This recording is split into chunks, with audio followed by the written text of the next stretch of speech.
This is the story of a very bad thing happening in a very bad place. Controlled explosion ready. When Chris Moon left the British Army, he couldn't have imagined life on Civvy Street would be even more perilous.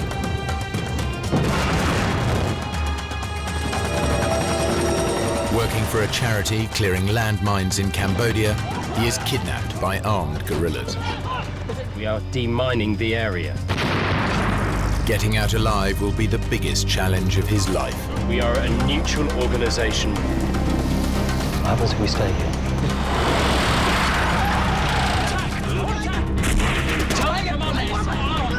There is no threat! From now on, the choices he makes will determine whether he lives to tell the tale. Where are you taking him?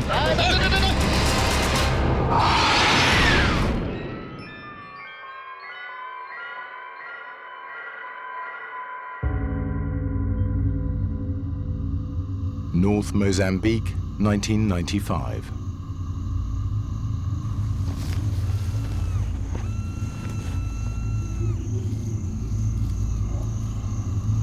Chris Moon is working for a charity clearing landmines.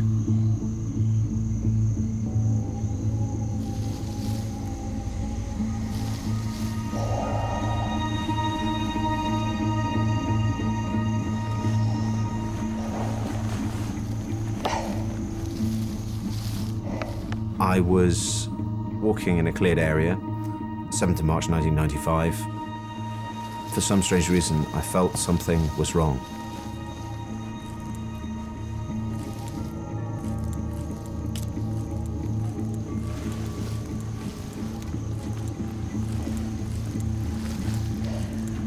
I turned. I took 3 paces and then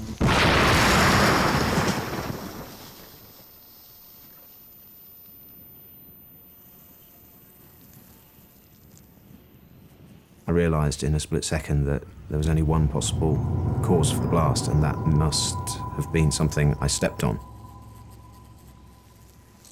Looked down and I saw that there was a hole in my right hand that was the same size as the demining tool that I'd been holding.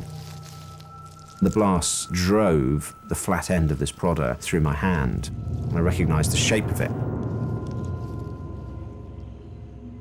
I began to think, right, well, what is the worst possible thing that can happen? I knew that the worst possible thing that could happen was that both legs would be completely blown off, my guts would be hanging out, and I'd be about to die. In the storybooks, they say your life flashes before your eyes. Well, it's not really like that, but you are aware of everything you've done, the good things, the bad things. And above all, suddenly everything makes sense. Even on the verge of death, he knows he's a survivor. He's already been through far worse. On the other side of the world, deep in the forests of Southeast Asia.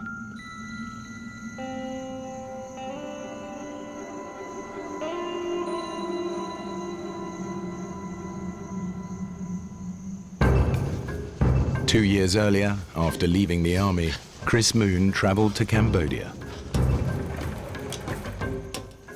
He was there to learn how to clear landmines. It was his first demining job.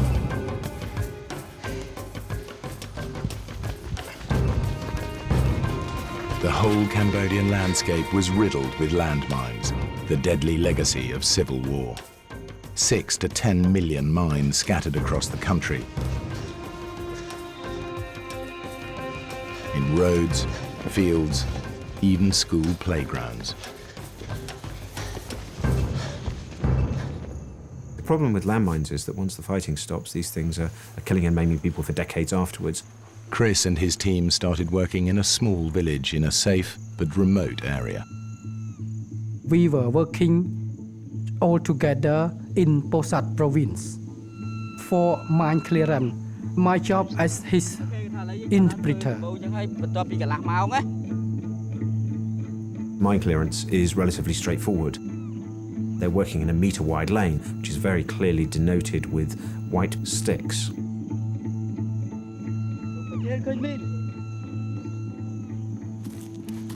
If it's a landmine, place an explosive charge next to it and destroy it. Controlled explosion ready.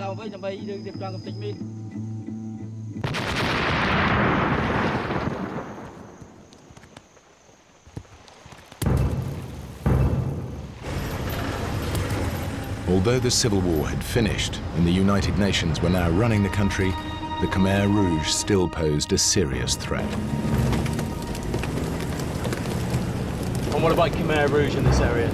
No, you're safe around here. They're all well out into the jungle. The Khmer Rouge were holding the forests, and the forests and all of those areas were very much for us no-go areas. Anything else I need to know about? Stop unless you absolutely have to.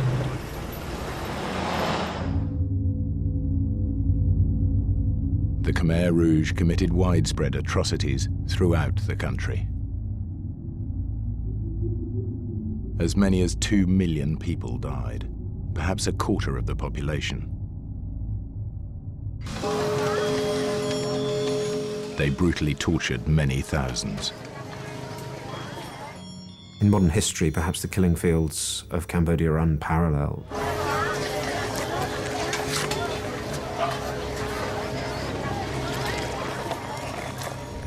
When Chris first arrived in Phnom Penh, he visited the S21 Genocide Museum.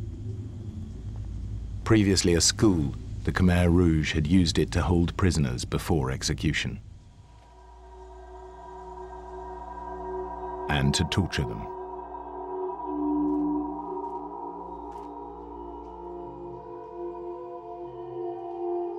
He quickly learned the details of Cambodia's brutal recent past. The Khmer Rouge had taken over the country on April 16th, 1975.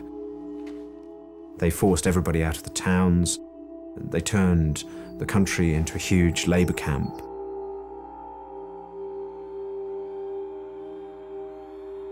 Anybody associated with the previous regime was tortured and executed.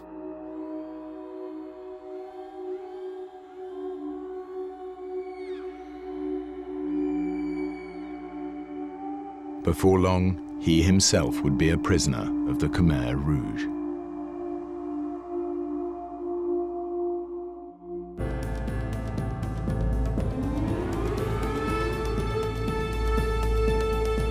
It's 1993. Chris Moon is in Cambodia clearing landmines. He's been told the area where he's working is relatively safe. As far as anyone knows, the Khmer Rouge are some distance away. The United Nations people locally to us had told us that they had been way beyond the point at which we were clearing. There were no troops near us for about 70 kilometers. So the small village that we were working in was quite safe.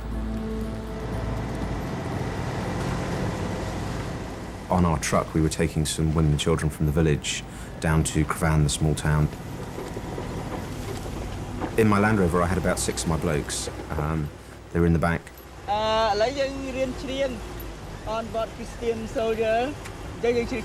My Cambodian colleagues asked me if I knew any English songs, and for some strange reason, the only song that I could remember the words for was Onward Christian Soldiers. Okay, and onward Christian soldiers.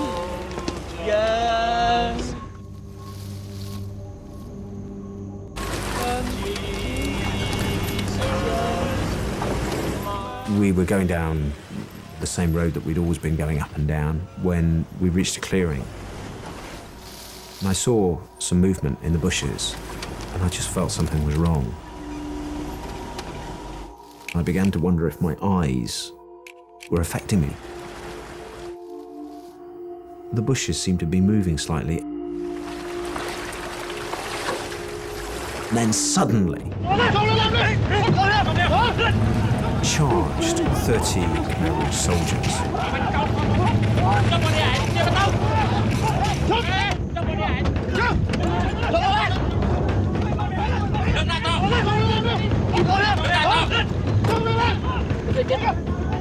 I kept thinking, what am I going to do? What am I going to do? I have to do something. There's nothing I can do except choose my attitude. I feel very scared at that time. Just stand still.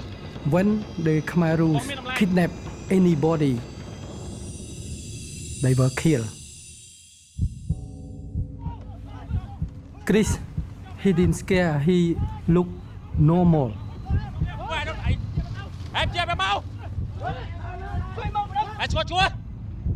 Everything that I did was focused on, well, how can we survive? How can we get out of here?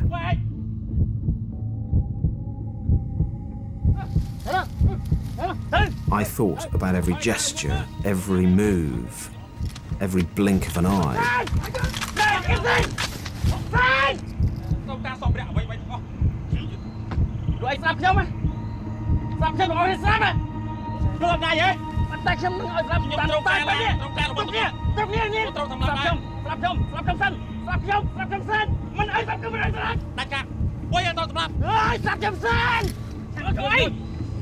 He said, why you come here? To help the Cambodian people. We are demining the area. We are a neutral organization working in Cambodia to help the Cambodian people.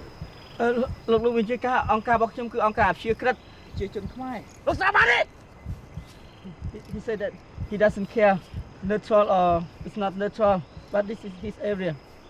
He tried to say more words, you're gonna kill us. And then they tell us to take our clothes off.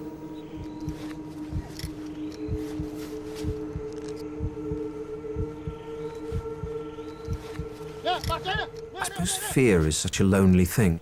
Here you are with all these people, and yet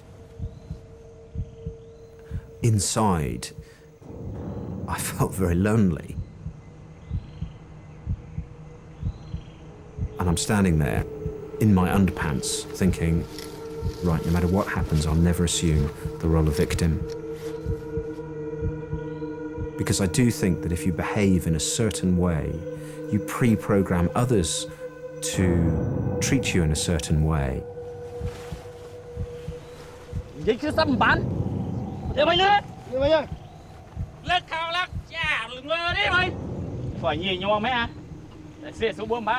me to get in the Land Rover.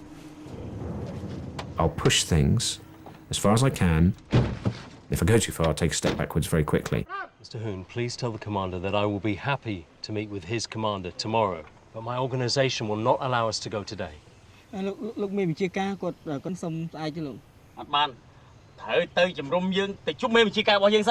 He said no, you have to go to see his commander today. I'm now a Khmer Rouge prisoner of war. Which way?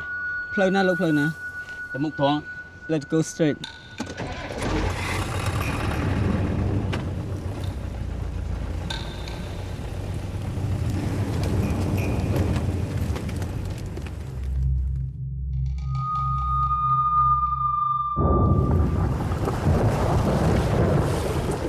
We're driving for what seems an eternity.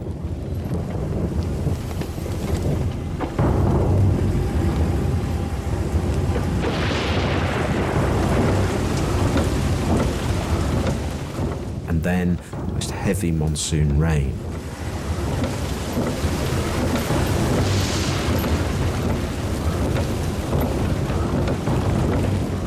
The look on Bin's face tells me that he thinks we're going to die.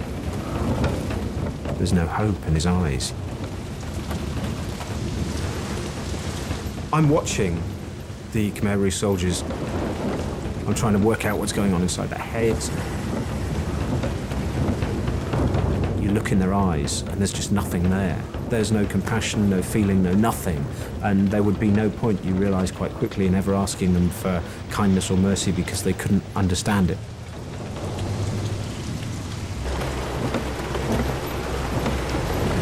Mr. Hoon, Yes. we'll ask the commander if he knows this area well.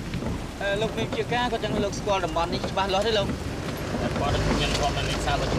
He said he lived in this area for 30 years now. All the time we're trying to keep things polite, trying to communicate on their level. Does he have a wife and children? Look, maybe chia caមានកូននេះមានប្រពន្ធទេលោក ពូនឯងលោកមេខ្ញុំពីប្រព Before he's married, but now he used the weapon as his wife, and the bullet is his son.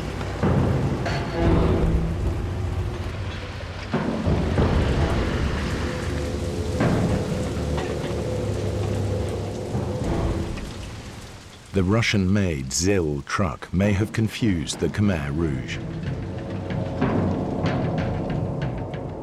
Their enemies have been using Russian military advisors for many years. Perhaps they think that's what Chris is really doing in Cambodia.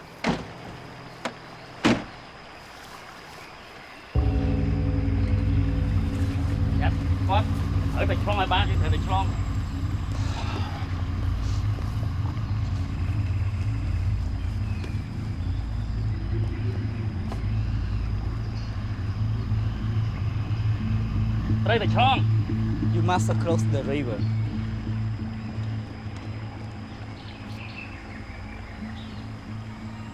Tell the commander to send one of his men through the river first. Psychologically, it's going to be far better if I make him send one of his men in to get wet. What I need to do is create some sort of a relationship with them in which they respect me. The commander would be very unlikely himself to walk through. He'd get one of his guys to do it. This river marks the unofficial boundary between government and Khmer Rouge territory. The recent heavy monsoon rain has made it virtually impossible to cross. No, it is too deep for the Land Rover. We cannot go across. For the first time that day, I feel good because I'm calling the shots. I'm saying no. I am now in control.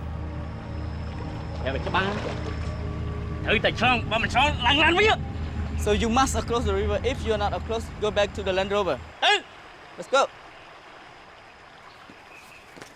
The Khmer Rouge soldiers are nervous. Until they cross, they're worried they could be attacked by government troops.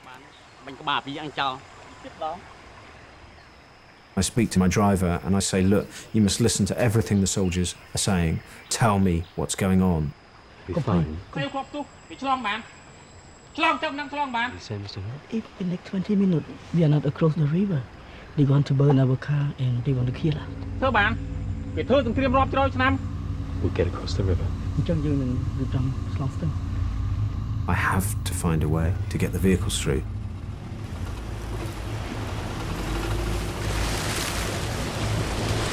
We get into the middle of this fast-flowing stream at 2'6" of water, and I have a few anxious moments as I see the water starting to come under the doors.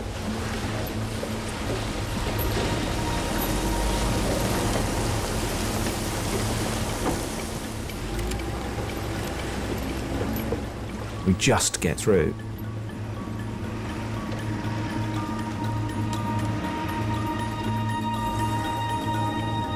Into the deep forest, home of the Khmer Rouge. Every mile further from civilization, further from safety. We're not using roads. We're on this footpath. The ground is really wet. We keep on getting stuck. It's a nightmare. I can prove I'm useful by getting the vehicles out of the mud. Explain. He needs to come forward, try and get forward. I will reverse. Just in case they're really after the vehicles, Chris tries to make his skills indispensable. I seem to spend most of my time trying to get vehicles out now.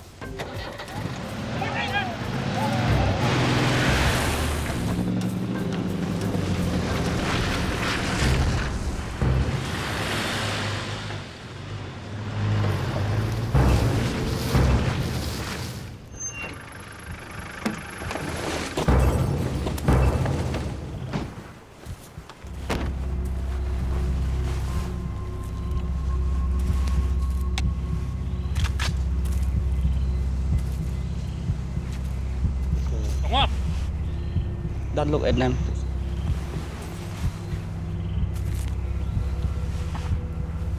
Did you ask the commander what we're doing here? Why have we stopped?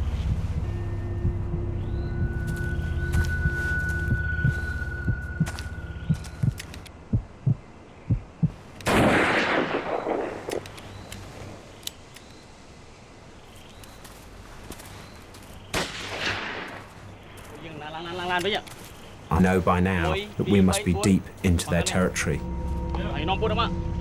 This is their jungle. Okay, What's going on? you have to follow the commander. Ask him why are we going? ទៅទីណាលោកបញ្ហាអីខ្ញុំទៅជាមួយលោក Don't talk too much.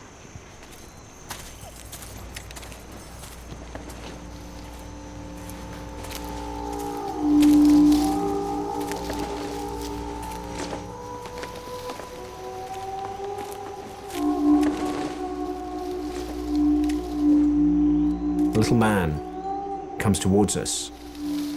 He's got a hard face.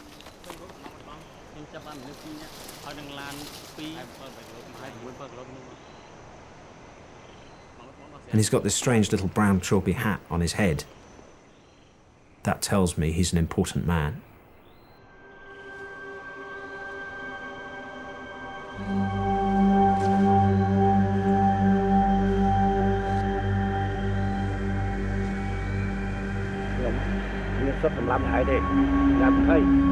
I don't have the authority to shoot you today. Let's go with us to see my commander. Let's go. Chris is now the prisoner and property of a second Khmer Rouge commander.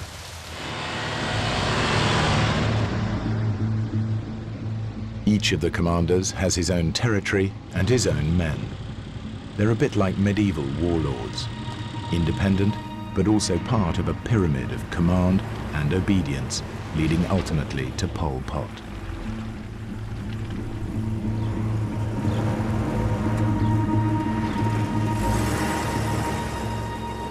At the end of the first day, they stop by a stream. They tell us that we are now in a minefield. I'm not sure if I believe them or not.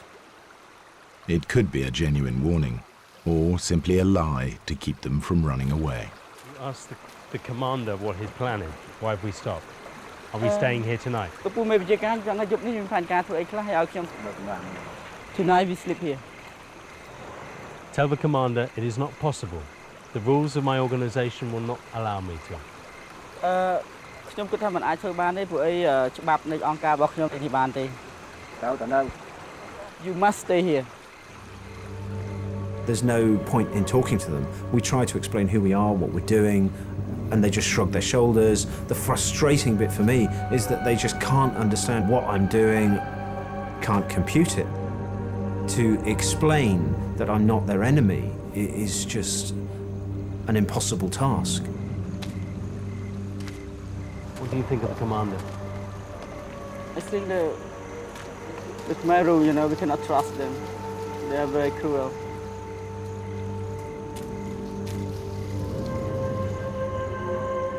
I can see from the look in his eye that he believes that this is going to be his last night alive.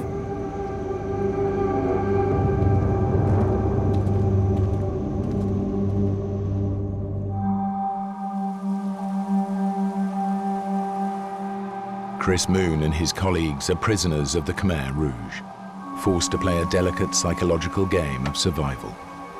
It's morning on the second day, and Chris asks his captors for permission to wash.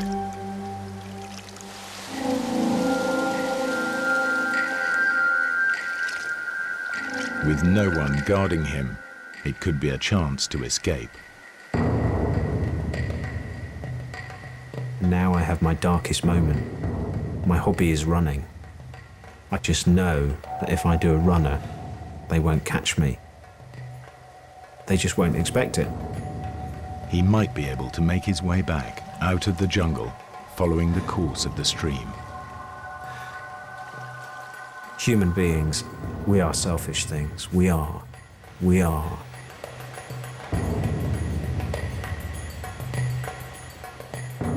Chris, he has chance to escape.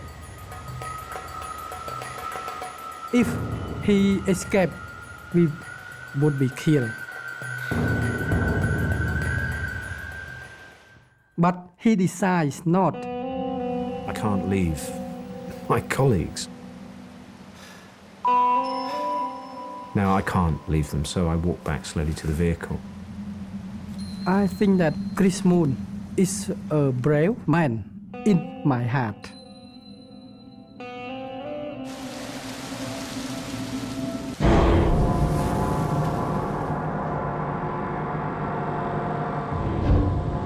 They drive on through the day.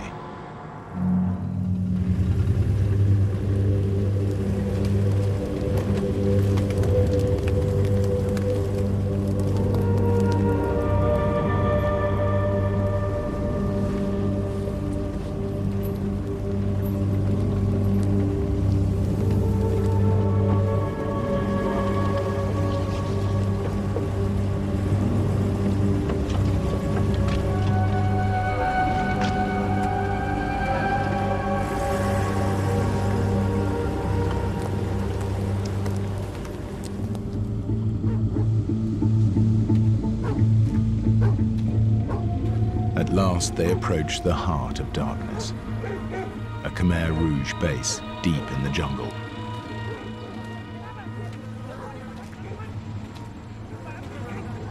And the regional commander who can choose to have them killed or tortured. Deep down inside, I begin to think maybe there is no hope. And that's when I have to banish the demons.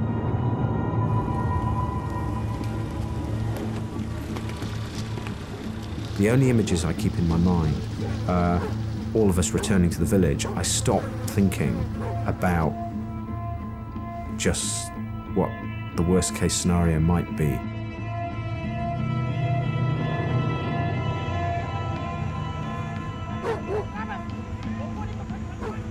My imagination keeps leaping off all the time. I have this dread, and if I focused on it, what I'd be thinking of is all the horrible stories about them torturing people.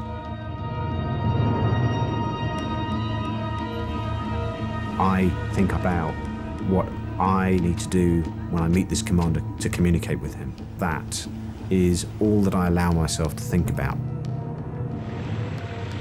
If I start to think about my fear, it's opening the floodgates. So all of the time, it is about controlling the way that you think.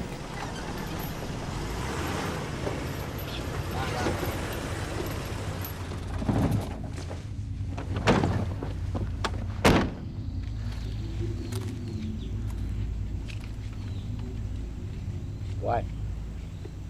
Not up there. He said they will bring you to the house. Where you go? Where are you taking him? The Khmer Rouge, when they want to kill, firstly, they separate, and then they can't kill quite early. They've separated me from Pern.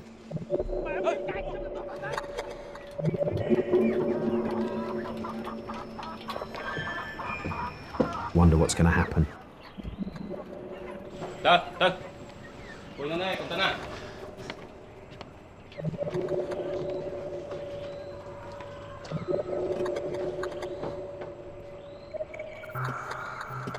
All of the time, I'm telling myself not to focus on stories that I've heard of people being tortured.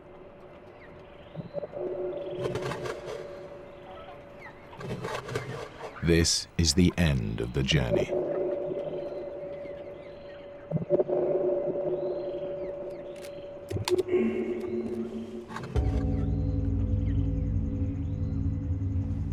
Now Chris comes face to face with the one man with absolute authority to decide their fate.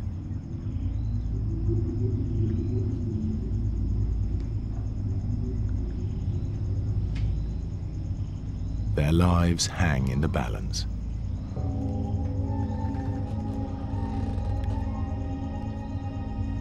Speak Khmer? No. Speak Thailand? No.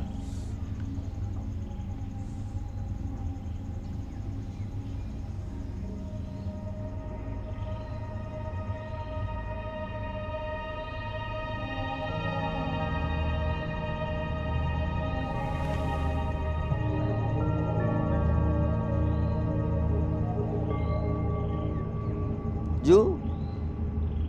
មកកម្ពុជាធ្វើអី? I don't understand what you're saying. Hmm? I've been here for 6 weeks. Min. Yes, yes, yes. Yes. To Cambodia. In Cambodia. Yeah. 6 6 weeks 6 weeks. in 6 in Cambodia. in Cambodia. Your name, name. Clever. Clever. Yeah. Clever. Yeah. Chris. Clever. Mr. Clever, he's got a sparkle in his eye. There's an element of some humanity there, which I find immensely cheering. United Kingdom. 1 2 3 4 5 6. England. Clever. Clever. Yeah.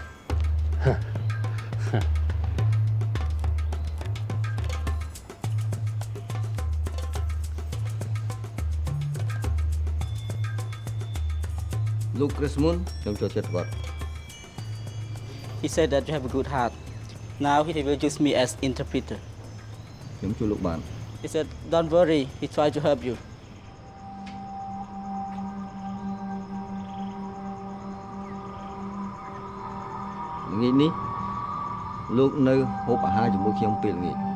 This evening, you should have dinner with him.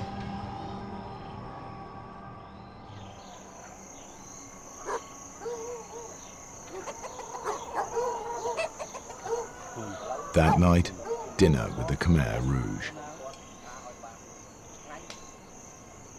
Having heard stories about how Khmer Rouge had given people a dinner and then killed them in a way that the people didn't know what was coming, it kind of made me worry.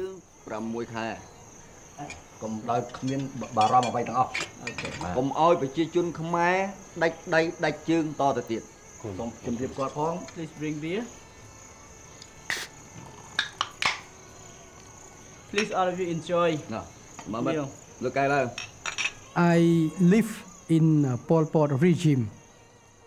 When someone say good, especially the Khmer Rouge officer say good to us and provides good food to us, it means that we would be killed. They start to talk. It's a bizarre experience.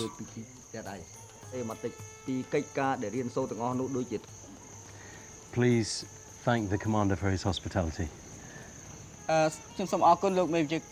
Although things were very polite, we didn't know what to expect. So please enjoy your supper. In my mind, I thought that we would be killed. There's going to be no concept of us being held for a long period of time. We are either going to be killed or released.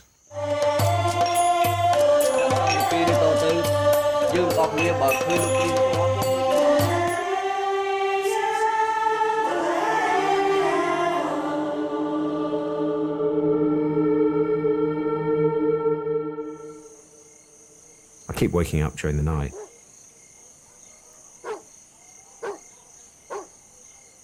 I can smell a cigarette. I can see a cigarette light somewhere out in the darkness on the edge of the trees.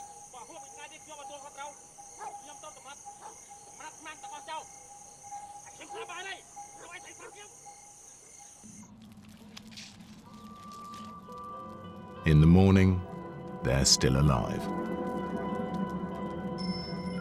They try to maintain good relations with some tactical flattery. We try to save our life by Chris say Khmer Rouge soldiers are good, that we and Khmer Rouge were not enemy. Mr. Hoon, please tell Mr. Clever that I respect the Khmer Rouge. They brought peace to Cambodia. Defeated the Vietnamese. And we look forward to leaving and telling everybody how good the Khmer Rouge are.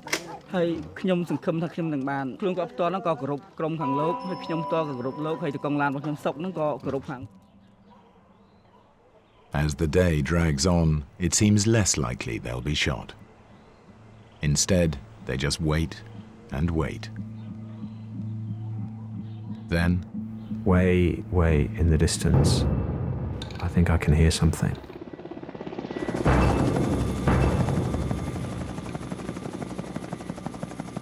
And then I see a tiny dot of a helicopter.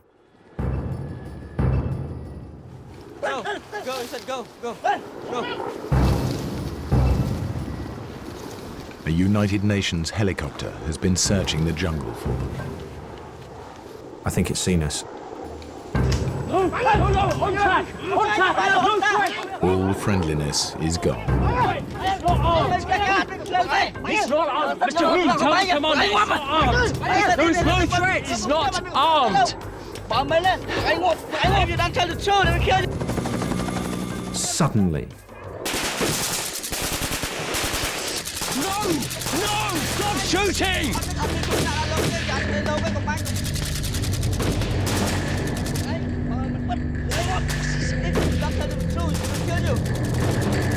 Chris and his colleagues have become a dangerous liability.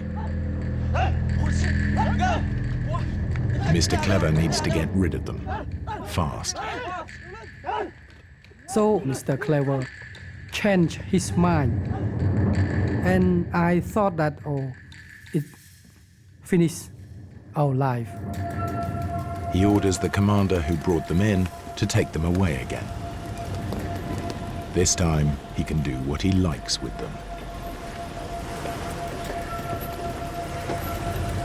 by sending us back, it was the other commander's problem. That's why he sent us back.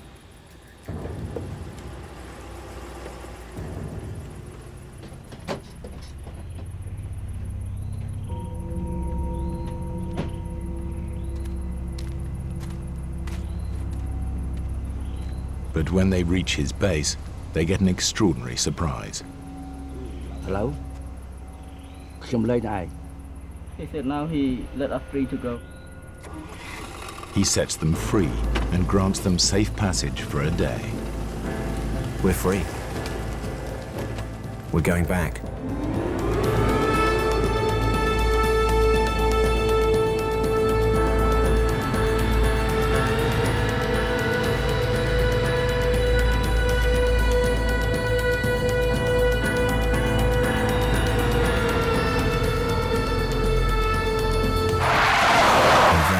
To my complete horror,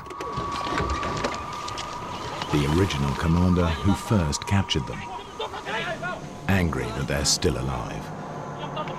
Hey! Cái này ao rồi. Ôi sao lên? Cái này ao. Who allow you to come? He said, give me the key and get down. Tell the commander. His commander has given us safe passage through this area. Look, make your guy look. Ôi sao lan à? Ôi sao lan à? Give me the car key. If I give him the car keys, how are we going to get home? បើសិនខ្ញុំឲ្យសោឡានទៅលោកតាពួកខ្ញុំអាចទៅផ្ទះយ៉ាងម៉េចបាន Lan lên nữa. He said get in the truck. Tao Get kìa. in the truck. Tao đi đâu? On the verge of freedom, they trade their Land Rover for their lives.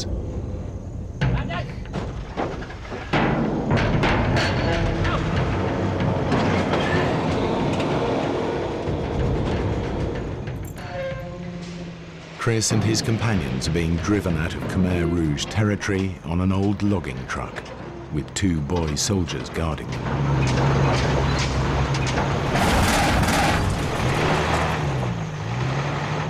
Let's go. Let's go for a walk.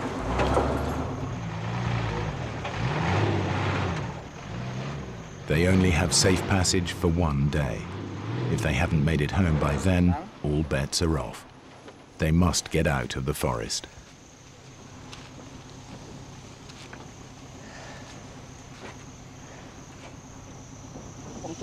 We cannot get out. It's stuck too deep.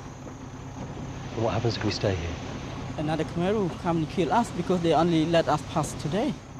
Chris tries a new approach to intimidate the boy soldiers and scare them into doing what he wants. What's this place? This is a ghost place. There's many people die here. The boy soldiers will be able to find their way back to the village from here. Okay, I will ask him. Bring them over. The Khmer Rouge soldier, they illiterate. So their belief of the ghost. Chris Moon, he said that, oh, this area is a lot of ghosts. If we stay here, maybe the ghosts kill us. Tell them we have to leave this place very quickly. Tell them this is a ghost village. I have seen them. They will be very angry if we stay. Now a new plan. Okay.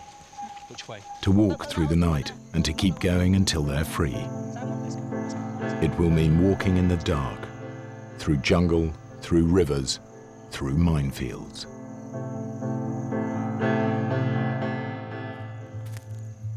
Chris Moon and his companions must get out of the jungle. It's now their third night in Khmer Rouge territory, and Chris is determined it'll be the last. We're walking for our lives. We have to be out of there by daybreak.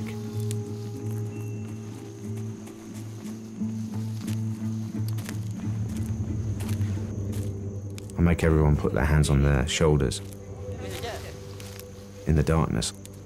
In this place where there are no rules. Where I'm just so angry with them for what they've done. I have to confront the fact that what I hated in Khmer Rouge might also be in me too. Because I have a very wicked thought. Maybe I should kill the boy soldier. I've even got my hand on his neck.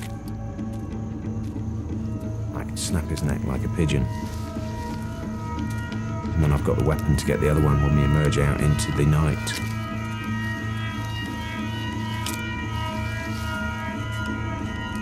In the end, of course, reason wins through.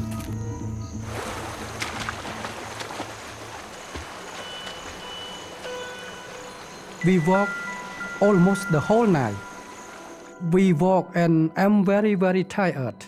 Sometimes I could not walk properly. But Chris, he's still strong.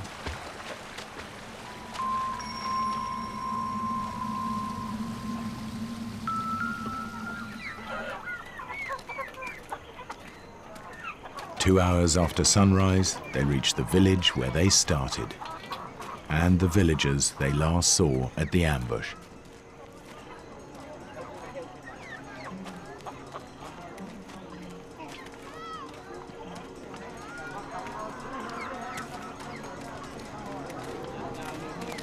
When we arrived to the village where we mining there, many people were very happy and come and congratulate us.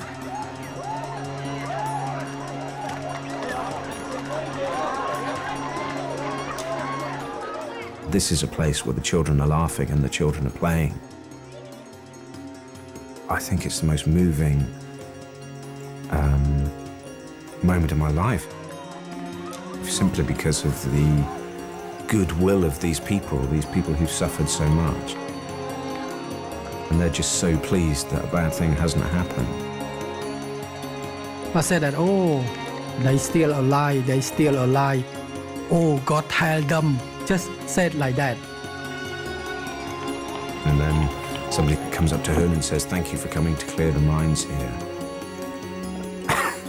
And at this point I get a very big lump in my throat and I must confess I shed a tear, which I rapidly wiped away in a sensible and British fashion.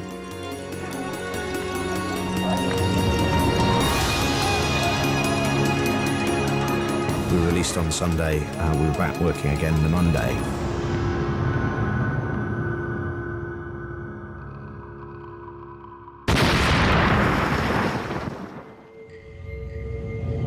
Get back! No one in the safety lane! Get onto US aid! Try to get the copter to come in and do a casevac!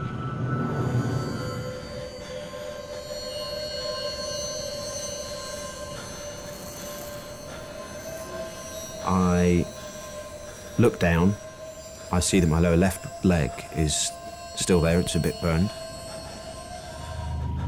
But my lower right leg has been completely blown off.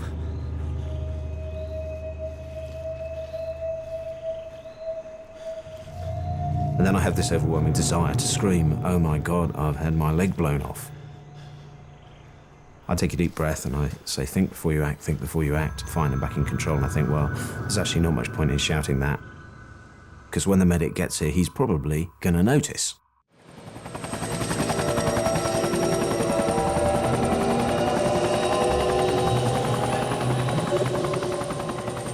People talk a lot about the survival mechanism, that your survival mechanism kicks in. Well, that wasn't the way it was. After a while, when the pain starts to hit you, I think it reaches a stage where it is so bad that you actually want to die. You would rather give up and pretend it wasn't happening. The battle in the helicopter is not to go to sleep. It was easier to go to sleep, to pretend it wasn't happening, to turn over and just fade out. And dying is definitely, in those circumstances, the attractive option. It's easier to die. I knew I'd gone into shock. I desperately needed fluid. The medic was struggling to get the drip lines into me. I had to get some fluid in. I decided that I would drink my drips.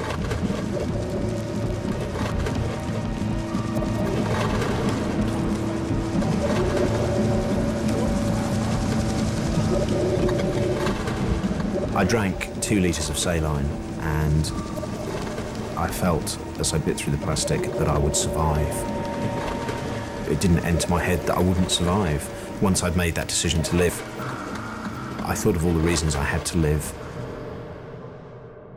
To see my family again, to see my friends, to see my niece grow up, who was then very young, and also I still had my job to do. I had a responsibility to my programme. I didn't want to die because I knew it would be bad for funding for my programme. When Chris reached hospital, his red blood cell count was so low, he should have been dead. His right leg was lost below the knee, and his right lower arm had to be amputated. But he vowed to make a full recovery. Within a year, he was running marathons. Eventually, he ran the Marathon des Sables, 7 grueling marathons across the Sahara Desert. 7 marathons in 7 days.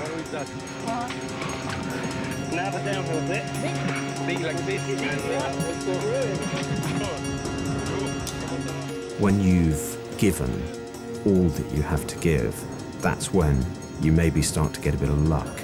But what happens most of the time is that we stop here at this point at which it's uncomfortable, at which it all hurts a bit too much.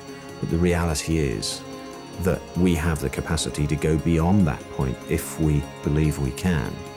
And many of the challenges that I've faced have been about having the confidence to say, right, I won't give in. I don't know if I'll make it, but I will never give up. I will just take one more step. And maybe that's what the journey of life is about keeping on going. If you fall over, keep on getting up.